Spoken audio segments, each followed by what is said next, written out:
Well, hello all, and welcome back to the Pipe Cottage. I have been reading Samuel Johnson, and I want to talk about an essay that I have been reading by Samuel Johnson. Actually, I read it some time ago. I just finished reading a couple of days ago A Confederacy of Dunces by John Kennedy Toole. And that's one of the books that we're going to be talking about in our upcoming Pipe Cottage book club that starts in a couple of weeks. And there's still time to sign up for that if you want to at our website, thepipecottage.com. I'm going to New Orleans next week for the G.K. Chesterton Society annual conference. And I was not going to do that. The world has become such a nasty place these days that I'm always ambivalent about leaving home for any length of time anymore. But just help me pray for safe travels, and that my family that I'm going to be leaving here is going to be safe. They're going to be fine, because we have a lot of things going on at home. It's a very busy time of year. But I'm going, and so if you know anything about New Orleans, I have never been, and it's a shame. I have spent most of my life studying the American South, and that's one cultural hub that I have never been to. I've been to all the other major areas on the coast, but never New Orleans. And I don't know what I'm getting into. I was always taught coming up that it's a dirty place. It's just, sin abounds. I bet it does, because it's a city. But we're going to be enjoying some time there next week. So if you have any restaurant recommendations or know of good bookstores, two things I like to do when I go to a new place. I like to go to their bookstores and their tobacco shop if they have one. I've already seen that they've got several bookstores. So I'm walking into New Orleans blindly, never been there before. So that's what's going on next week. And I think there's still time to sign up for that conference if you want to. The day of this recording is, I don't even know what date it is. Anyway, the conference, it's Friday. The conference starts next Thursday. I made a short. Well, first of all, let me share with you a couple of new pipes that I got during my recent trip to Gettysburg, Pennsylvania. I, of course, enjoy going by the Boswell shop when I'm up there. Sometimes it's the Alexandria store, sometimes it's the Chambersburg store. Well, this time I didn't have the occasion to visit Alexandria, but I did go to the Chambersburg shop, and J.M. Boswell was there. We had a good visit and talked a good while. And we talked about the future of the pipe smoking industry. And I made a post about this probably a couple days ago. But I have been thinking for the past several years that maybe the industry is on the rise. And he is of the opinion that that's absolutely not true. He said there may be some younger people getting into the hobby, but it doesn't outweigh the amount of codgers, for the lack of a better term, who are dying out. The old generation of pipe smokers, lifetime pipe smokers, that they're just not around anymore. And this parallels some other things that pipe shop owners have told me in recent years. I've had another tobacco shop owner tell me that there's going to probably more legal trouble and legal hurdles that tobacco shops are going to have to go through in coming years. And it's just, so I go to different places and I see there's a lot of young people, particularly in the Catholic world. There's a whole lot of young men who are getting into pipe smoking. And sometimes they say it's because of my work, and other people say it's just because their granddaddy did it. It's just a source of nostalgia for a lot of people, I reckon. But it doesn't compare to the sheer amount of the older people in the older generations who enjoyed pipe smoking. So anyway, that's a big topic for another time. Let me show you these pipes. The first one is this mini ball shaped church warden length piece. This was actually given to me by a friend. I didn't purchase this from the store. This was given to me by actually a friend of J.M. Boswell. J.M. wasn't going to sell this pipe, but he ended up doing so anyway. I enjoy smoking this. I wanted one of these mini ball shaped Civil War themed pipes for several years now, but they're awful difficult to find because when he posts them for sale, his flash sale, you know, you got to get it pretty quick. I don't do those flash sales anymore. I did. When I was first building my Boswell collection, I used those Monday evening flash sales on the Boswell website pretty often. But now I just basically wait until I see one in person or I visit the shop during my annual visit to buy Boswell pipes. I got another one. I did purchase this one, which is, it's got a beautiful amount of grain on it. A beautiful flame grain on that pipe, if you can see that flame grain there. I don't have my big new camera doing this video. I'm just using the phone today. But I love it. It's gorgeous. This actually looks like a black stem, but it's charcoal. It got a wonderful plateau finish on the top of the bowl. And one thing that Mr. Boswell and I were talking about is the size of his bowls. Because usually, well, if you compare this, let's say to get one of my Petersons here. This is a Peterson 999. Look at this. Look at the, that's a big difference. That's a big difference. And I asked him, I said, why do you like making larger bowls? He said, well, there's no question. It smokes better. The tobacco tends to burn a lot better with a bigger chamber. I think he's right. I think he's absolutely right. Of course, it takes a little longer to smoke it down, but who cares? We don't have to be in a hurry. First things first. I also did a short deal. So those are the two pipes that I bought when I was in Gettysburg. I made a short the other day saying that I wanted to mention something about Jerry Lee Lewis on the next video. And so I found this 1999 copy of Pipes and Tobacco magazine. And there, of course, is Jerry Lee Lewis featured on the front page, front cover. Now, there's two things that this is actually probably the first time that I have flipped through one of these old Pipes and Tobacco magazines. Because, of course, I wasn't smoking a pipe in 1999. And you don't see stuff like this anymore. I mean, just look at that. Look at that McClellan advertisement for tobacco. Don't you wish that you still had access to that? Oh, look at that McCraney Red Flake advertised on the bottom right there. What else do we have? Royal Vintage. This is, look at this, Butera and Esoterica blends. Advertised 1999. And there's the killer.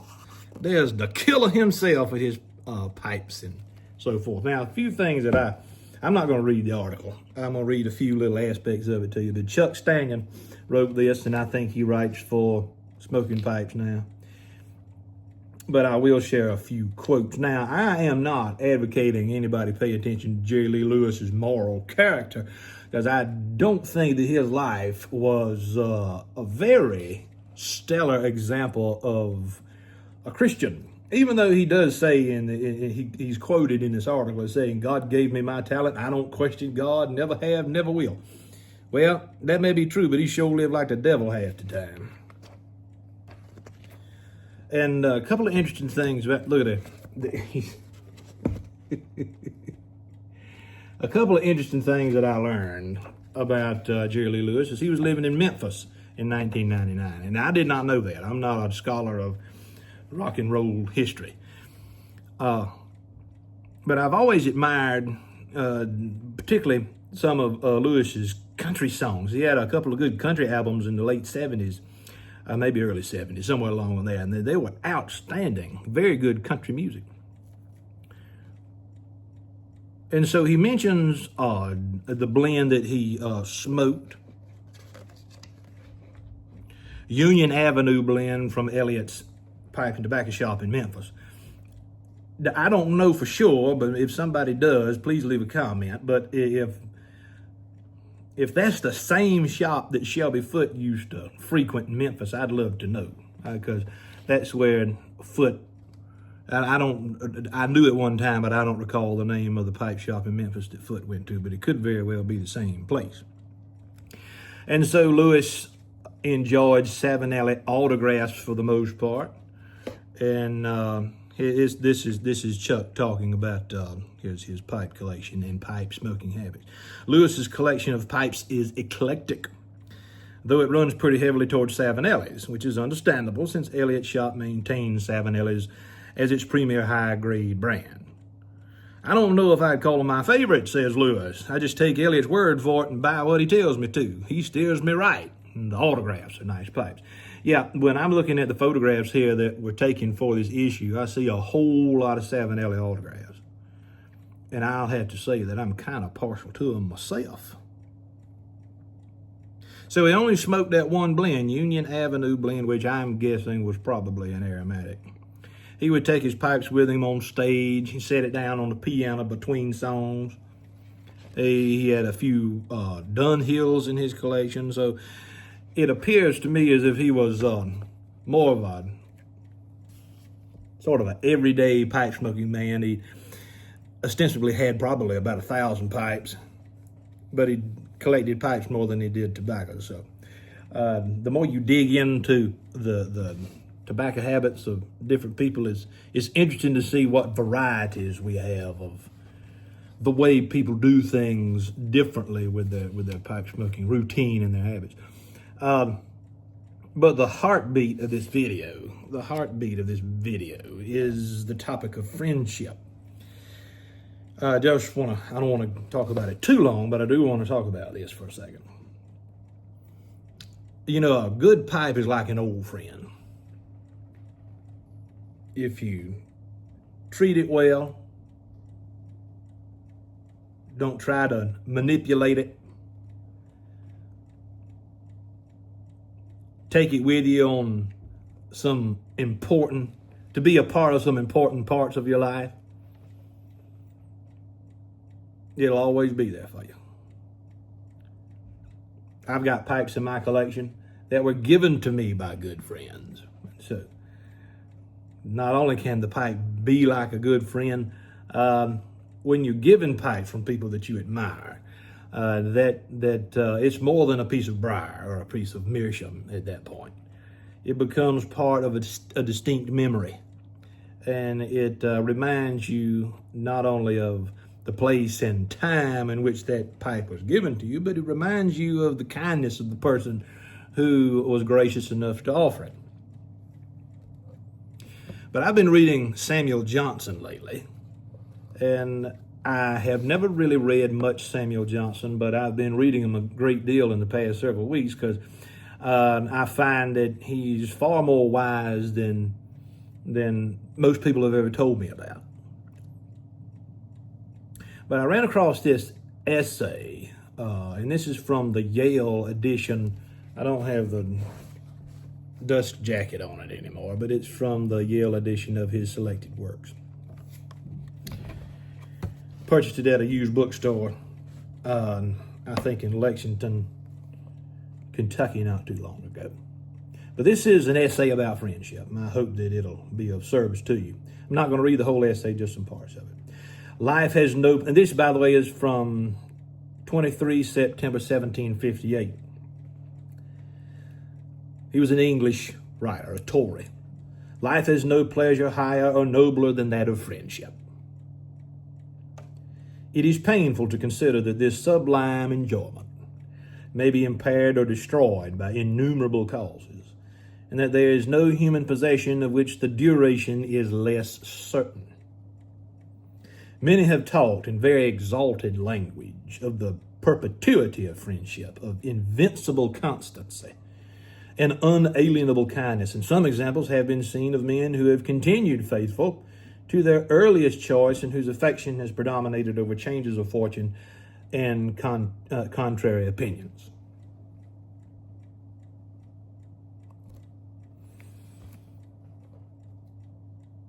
Friendship is often destroyed, however, by opposition of interest, not only by the ponderous and visible interest which the desire of wealth and greatness forms and maintains, but by 1,000 secret and slight competitions, scarcely known to the mind upon which they operate. There is scarcely any man without some favorite trifle which he values above greater attainments, some desire of petty praise which he cannot patiently suffer to be frustrated. This minute ambition is sometimes crossed before it is known, and sometimes defeated by wanton petulance. But such attacks are seldom made without the loss of friendship. For whoever has once found the vulnerable part will always be feared, and the resentment will burn on in secret, of which shame hinders the discovery.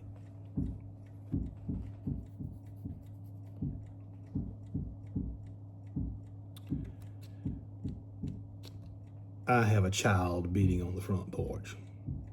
Well, there's very little I can do about that right now. A dispute begun in jest upon a subject which a moment before was on both parts regarded with careless indifference is continued by the desire of conquest, till vanity kindles into rage and opposition rankles into enmity. Friendship has other enemies.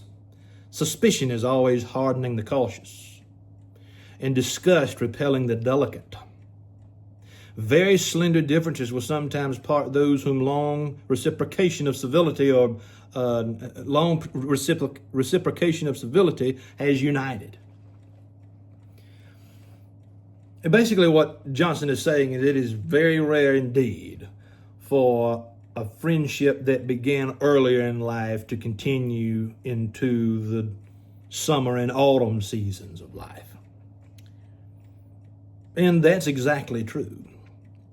There have been many times when I have done terrible things, said terrible things to friends that I dearly love because of ridiculous disagreements. And friendship is like marriage in some ways. You've got to work hard at it. It takes work. The most fatal disease of friendship is gradual decay, or dislike hourly increased by causes too slender for complaint and too numerous for removal. Those who are angry may be reconciled. Those who have been injured may receive a recompense. But when the desire of pleasing and willingness to be pleased is silently diminished, the renovation of friendship is hopeless. As when the vital powers sink into languor, there is no longer any use of the physician. So there does come a point when a relationship reaches the point of death. And I think that happens far too often. Far too often. A good friend, just 2 or 3 very good friends, will carry you through life far better than solitude. Far better than solitude. Because you create memories with these people. And it's difficult to start all over again with somebody new. New friends are always welcome, but it takes time to build trust and to build a common experience. The same thing with a pipe. This is a new pipe. I don't have much experience with this pipe right now. I've only smoked it maybe 3 or 4 times. It's brand new to my collection. I can't smoke the pipe the exact same way that I would a pipe with a different bowl size. I can't smoke a briar the same way that I can a meerschaum. I can't clean those 2 types of pipes the same way. So essentially, I have to learn the best way to enjoy this particular piece as opposed to a larger piece or a different style, one that has maybe a more deep bowl as opposed to a shallow one. Maybe the metaphor doesn't, and the analogy doesn't make very much sense, but that this happens with so many different aspects of everyday life. You have to get to know something before you can love it. When I first started, for instance, to blend Mississippi River tobacco blend, I hated it. Oh, I just could not stand it.